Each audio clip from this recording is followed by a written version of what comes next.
2 anos atrás, eu já havia feito algumas postagens nesse canal, apontando e criticando a volta da censura no Brasil por iniciativa do Supremo Tribunal Federal e sob o silêncio e a cumplicidade da grande imprensa e até mesmo das universidades. Eu nunca dei muita ênfase a isso nesse canal porque o canal é de linguística, mas ainda assim eu fiz postagens a respeito disso. Agora parece que finalmente parte da imprensa, que estava calada porque estava concordando com a censura e com as violações aos direitos humanos, agora resolveu acabar com a cumplicidade e acabar com o silêncio. Então vou ler para vocês essa matéria que saiu na Folha de São Paulo. Suspensão de perfis por Moraes vira caixa preta com sigilo e exclusão de Polícia Federal e Procuradoria-Geral da República. As decisões do ministro Alexandre de Moraes, que não envolvem pedidos da Polícia Federal ou pareceres da PGR, além do sigilo imposto em inquéritos, têm impossibilitado o acompanhamento global de quantos perfis de redes sociais foram suspensos por ele. E por quais motivos? O cara não só suspende, como não diz quem ele suspendeu e não diz por que ele suspendeu. A decisão de retirar do ar uma entrevista da Folha com a ex-mulher do presidente da Câmara, Arthur Lira, se soma a outras decisões do integrante do STF de censurar perfis em redes sociais. Mas, até então, a Folha batia palma para essa censura. O ministro recuou da censura à Folha na última quarta-feira, um dia após determinar a retirada do vídeo do ar. Detalhe: ele voltou atrás da censura a alguns órgãos e disse: esses aqui eu não vou censurar, os outros eu vou continuar censurando. A mesma notícia, tais e tais órgãos podem publicar e não é fake news, mas se esses outros órgãos aqui que eu não gosto publicarem, é fake news e eu vou punir e multar. O relatório do Congresso dos Estados Unidos, com decisões sigilosas do magistrado para suspender perfis de redes sociais, também revelou casos que não partiram da PGR ou da PF, nem passavam por esses órgãos. Esse fato, atrelado ao sigilo dos inquéritos, faz com que somente o ministro tenha condições de saber quantas contas já mandou suspender e por quais motivos. Para que vocês, réis mortais, querem saber? Para que vocês,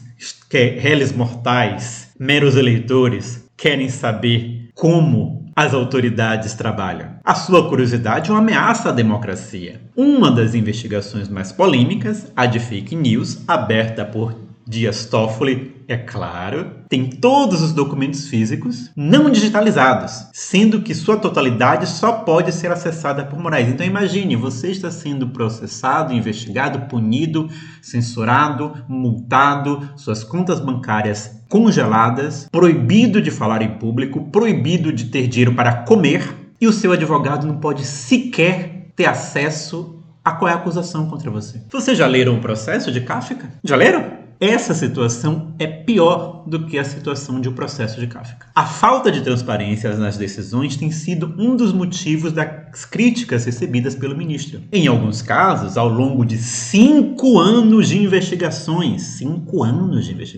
comandadas por ele, nem PGR, nem Polícia Federal tiveram acesso ao conteúdo. Peraí, repare. Ministro do Supremo não investiga nada. Investigação é feita por polícia. O cara tomou a decisão de, não, quem vai investigar sou eu. E eu não vou nem contar o que eu estou investigando para ninguém. E eu vou tomar decisões com base nas minhas investigações e eu não vou prestar contas a ninguém.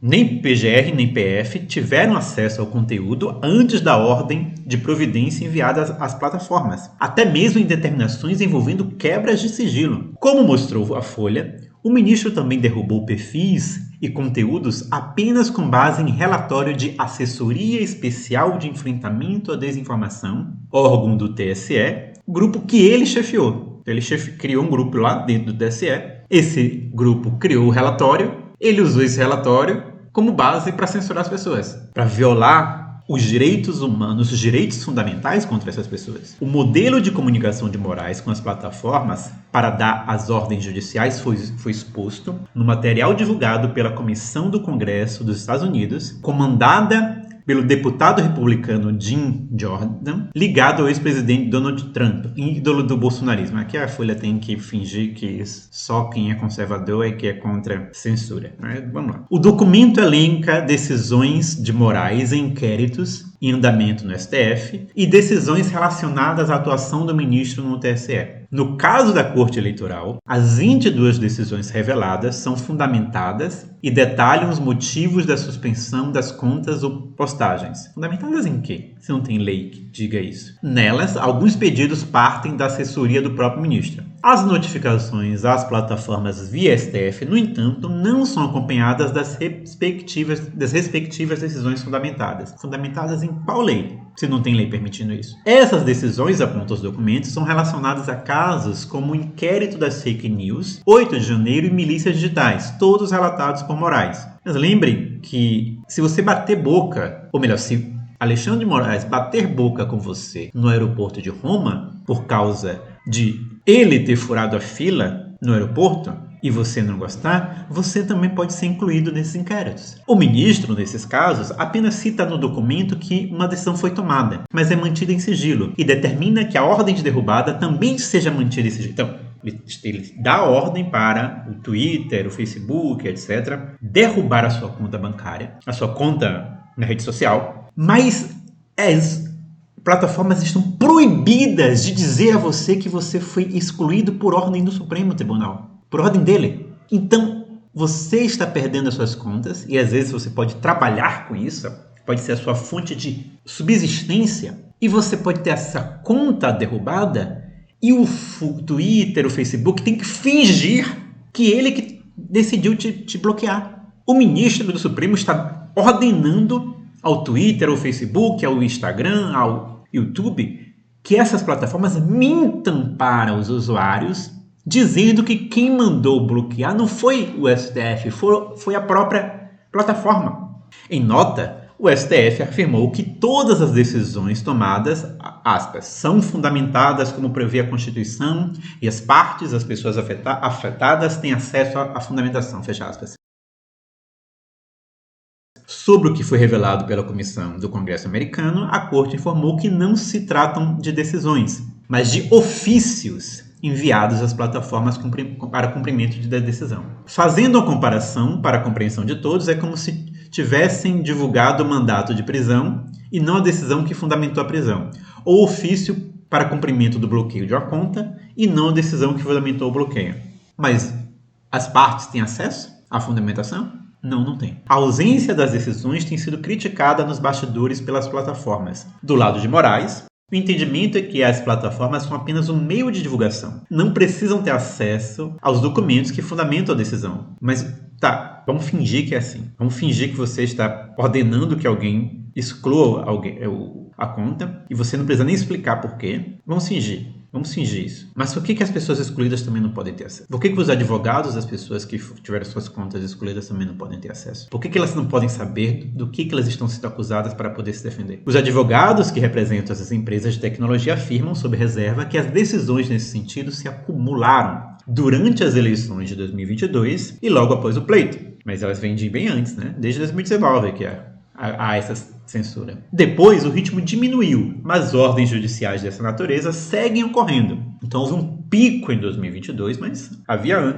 essa ilegalidade antes e continua havendo. Profissionais que atuam nos casos afirmam que o STF é o único tribunal do país a dar ordens do tipo sem estar acompanhada de uma fundamentação, porque eles se acham acima da lei. Porque eles se acham acima da Constituição, porque eles se acham, literalmente, déspotas esclarecidos. Eles acham que tudo que eles fazem é pelo bem geral da humanidade, e por isso eles podem fazer qualquer coisa e não precisam prestar contas a ninguém. Pessoas com conhecimento dos processos afirmam que, na maioria dos casos, houve decisão posterior para autorizar a retomada dos perfis. A maioria, portanto, segue fora do ar. O relatório traz decisões relacionadas ao X, ex-Twitter. Elon Musk, essa mudança de Twitter para X foi uma porcaria, tá? Mas que também determinam a derrubada de links de outras plataformas, como TikTok, YouTube, Instagram e Telegram. O relatório indica que foram ao menos 77 decisões tomadas no âmbito do STF pela derrubada de perfis em 2022. Em alguns casos, as contas dizem respeito à mesma pessoa, mas em diferentes plataformas. No ano seguinte, foram suspensas das redes sociais 136 contas, que a gente sabe, por ordem de Moraes, nas apurações em curso no Supremo. Do total, 107 perfis foram derrubados entre janeiro e março, o que demonstra que a atuação do ministro se intensificou logo após os ataques golpistas de 8 de janeiro. Não, houve vandalismo no 8 de janeiro. Houve vandalismo no 8 de janeiro, assim como houve vandalismo em várias outras ocasiões na história recente do Brasil.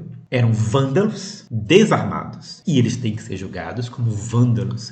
Aqueles que realmente praticaram vandalismo. Porque há um monte de gente que nem sequer entrou no lugar, não praticou absolutamente nada, está preso há mais de um ano, ou pior, foi condenado a 17 anos de prisão sob acusação de abolição violenta do Estado de Direito. Mas o Estado não foi abolido. Mas vamos mudar, vamos voltar para... O debate sobre a atuação do magistrado em relação às plataformas voltou à tona após o dono do X, Elon Musk, fazer ataques a Moraes e ameaçar publicar tudo o que é exigido pelo ministro e como essas solicitações violam a legislação brasileira. Tem um monte de gente, nesse caso, esculhambando Elon Musk e defendendo Moraes sob a alegação de que, não, é a soberania nacional. Nenhuma autoridade nacional tem soberania para violar a lei brasileira. E nenhuma autoridade brasileira tem soberania para obrigar estrangeiros a violar a legislação brasileira. Se um juiz disser a você, assalte aquele banco, você não tem que obedecer essa ordem, porque isso é um crime. O ministro iniciou sua atuação no combate às ofensivas contra o tribunal quando foi designado pelo então presidente da corte, Dias Toffoli, para ser o relator do inquérito das fake news, que nasceu para apurar ataques aos membros do STF. Repare, ofensivas contra o tribunal, ataque aos membros do STF. Do que ele está falando? Gente criticando.